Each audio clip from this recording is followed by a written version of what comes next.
kita mencapai stok Bulog 5.198 ton.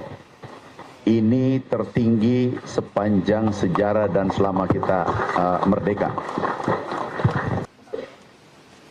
Itu tercapai. Kenapa? Karena produksinya meningkat, tentu pendapatannya meningkat.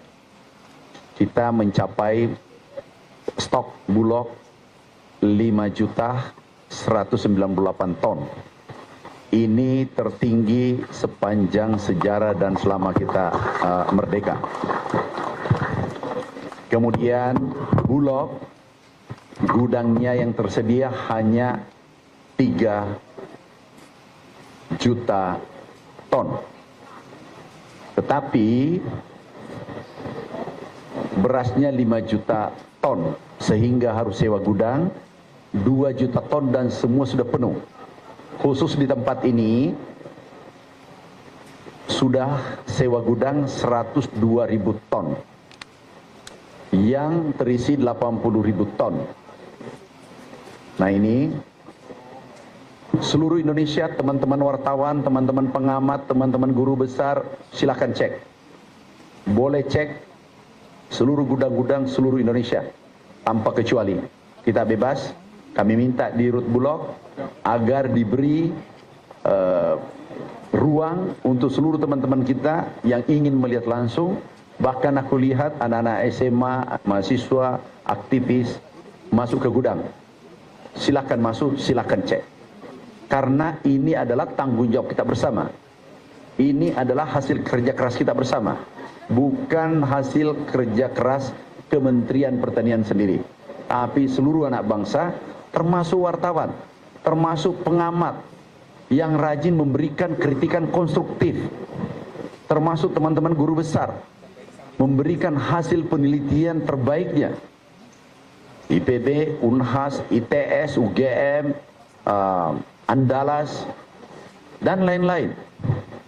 Pajajaran, semua berkontribusi sebagai anak bangsa. Ini bukan hasil satu orang, tapi seluruh anak bangsa. Sebelumnya kami ingin bincang-bincang, teman, menunggu masukan, pertanyaan, atau apa saja, bebas. Teman-teman wartawan bebas bertanya. Siapkan pertanyaan terbaiknya. Siapkan pertanyaan yang selama ini disimpan-simpan. Di list baik-baik. Kami layani hari ini 1 hari. Teman-teman pengamat, disiapkan pertanyaannya. Kita diskusi. Kita sportif, kita transparan. Tidak boleh lagi mengatakan, oh ini 5 juta padahal 4 juta. Tahu nggak resikonya? Kalau kita mengatakan 5 juta, tiba-tiba kita cek di audit nanti BPK, terus itu terjadi 4 juta, atau 4 juta setengah, atau 4 juta, 4,9 juta. Itu konsekuensinya adalah hukum, sanksi, pidana, dan seterusnya. Ini tidak boleh bermain-main. Kemudian data yang keluar bukan dari kami, dari BPS, dari FAO, dari Amerika, dan data beras dari Bulog dan diaudit oleh BPK. Clear? Makasih. Kalau ada pandangan, silakan, Bro. Ada. Pak Menteri yang terhormat, tadi disebut petani dalam kondisi bahagia. Tapi kalau dari data saya, daya beli petani cenderung terpukul. Bagaimana? Cenderung terpukul. Ya. Sehingga stok 5 juta ini tidak menggambarkan menguatnya daya beli petani. Walaupun data lain juga menunjukkan gambaran daya beli petani yang fluktuatif. Maka pertanyaannya, kalau sekarang stoknya cukup, nanti ketika terjadi musim kering, itu berarti ancaman besar pada petani adalah daya beli makin menurun. Nah, problemnya menjadi sampai seberapa jauh daya beli itu tetap menjamin bahwa petani tetap akan berproduksi. Itu yang pertama. Yang kedua, teman-teman sekalian, hari ini kita mendapatkan data, tadi istilah Pak Menteri adalah swasembada. Astagita menyatakan kemandirian. kemandirian pangan dan kemandirian energi. Ada perbedaan istilah teman-teman sekalian antara ketahanan sama kemandirian. Ini yang perlu diketahui. Saya ingin mempertegas apakah dengan gambaran 5 juta ton ini gambaran ketahanan atau kemandirian, karena per definisi dia cuma, kalau beras saya sepakat dia mendekati kemandirian, saya sepakat. Tapi 10 komoditas lain saya tidak sepakat bahwa kondisinya adalah kemandirian, kondisinya ketahanan. Apalagi tadi distrukturkan tentang ketergantungan import beberapa komoditas lain. Maka pertanyaan saya sesungguhnya, kita hari ini sepakat terjadi kemandirian beras, tapi kita tidak sepakat terjadi kemandirian pangan. Bagaimana kita melihat itu? Yang kedua. Yang ketiga, yang kita ambil berikutnya, berkaitan dengan tata ruang, peralihan lahan. Tadi Pak Menteri menyatakan ada 7,4 ditambah dengan 200.000, berarti ada total 7,6. Pertanyaan besarnya, kalau kita melihat data BPS, ada kecenderungan petani gurem terus meningkat. Petani gurem, itu artinya alih fungsi lahan juga tidak bisa bertahan. Jadi kalau petani gurem meningkat, dia mengindikasikan bahwa alih fungsi lahan bergeser dari lahan pertanian, entah menjadi residensial, entah menjadi industri, entah menjadi komersial. Nah, saya ingin memastikan sesungguhnya, maaf saya ingin mengatakan pada teman-teman, sulitnya mengkoordinasi tata ruang hingga hari ini, gitu ya, karena tidak ada data yang cukup akurat, aktual tentang tata ruang, Pak Menteri. Saya mencoba mengkonfirmasi ini ke Menteri Agraria, ATR, sampai seberapa jauh sesungguhnya tata ruang itu tidak bergeser, sehingga menjamin stok beras, stok pangan yang lainnya terjadi.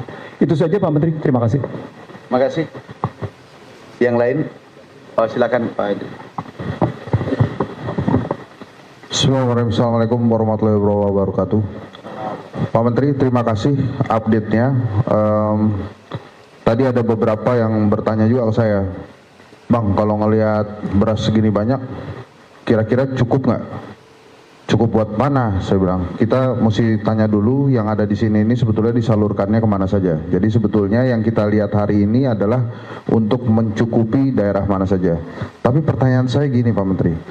Pak Menteri sempat mengatakan bahwa kita akan menjadi negara superpower pangan. Nah, waktu itu terjadi polemik juga di masyarakat. Superpower pangan ini maksudnya apakah mencukupi kesediaan beras di dunia, atau yang dimaksud dengan super pangan itu adalah termasuk hal-hal lain yang bukan makanan pokok kita, seperti jagung, sayur mayur atau buah gitu.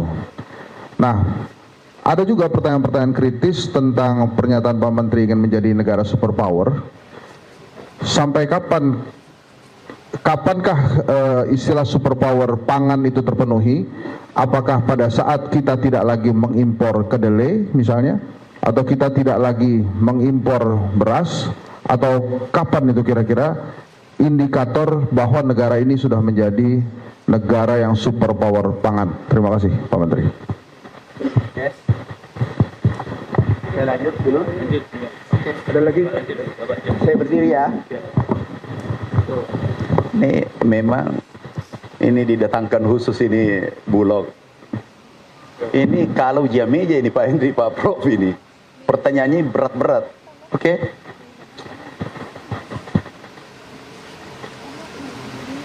Ini daya beli petani terpukul. Kita pakai data ya. Mudah-mudahan datanya tersambung. Yang pertama daya beli menurun dan seterusnya. Ini mungkin kita bisa berbeda. Tapi data yang kami paparkan ini adalah bukan data kami, data BPS. Bisa ditunjukkan NTP kita. Prof, selama Republik ini berdiri, ini data yang terekam 34 tahun. Ini kalau mengukur tingkat kesejahteraan. Ini 92 sampai 2026, ini kata BPS, ini bisa dicek. tertinggi 125. Kami adalah tahun ke-8 menjadi menteri. Kami ingat dulu pangan 98. NTP-nya, nilai tukar petani. Berikutnya, ini clear dari BPS. Kalau data saya bisa subjektif, tapi ini data BPS. Next. Kita lihat. Nah, ini yang menarik, Prof. Ini ahlinya Pak Prof nih. Mana tahu ada masukan. Dulu saya masih ingat. Menteri Keuangan dulu Ibu Sri Mulyani. Aku pas di sini. 2016 17 di sini. 2016 beliau katakan, kami di sidang kabinet, Pak Menteri, kalau bisa 3,5%, aku traktir. Setelah itu 2029, mungkin beliau lupa, sebelum saya turun, berhenti menteri di 2029, aku main. Pak, Ibu Menkeu, belum aku ditraktir. Ini 3,9. 3,8. Waktu itu, pertumbuhannya. Ya, gampang aku traktir, Pak Menteri. Jangan. Supaya itu menjadi kenangan dan bisa aku tagih setiap saat. Aku canda dengan beliau. Oke, Pak, kami serah terima di sini. Prof. Dan ini ahlinya di Bapak nih. Naik 5,74 kata BPS. Inilah kenaikan tertinggi.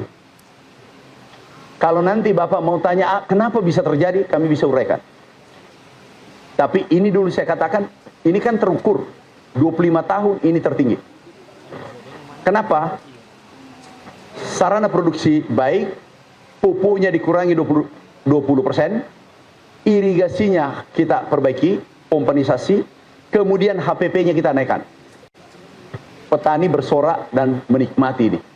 Seluruh Indonesia 115 juta keluarga petani dan keluarga rumah tangga petani 29 juta orang lebih. Sekarang menikmati ini. Berarti ini kesejahteraannya lebih baik, tentu daya belinya naik. Oke. Swasembada. Kemandirian pangan swasembada. Jadi food sovereignty dengan food security. Jadi ketahanan pangan beda dengan kedaulatan pangan atau kemandirian pangan. Itu beda. Yang dikatakan ketahanan pangan adalah pangan tersedia. Asal usulnya mau impor mau dalam negeri enggak soal. Yang penting bisa memberi pangan pada rakyatnya. Nah, itu ketahanan pangan.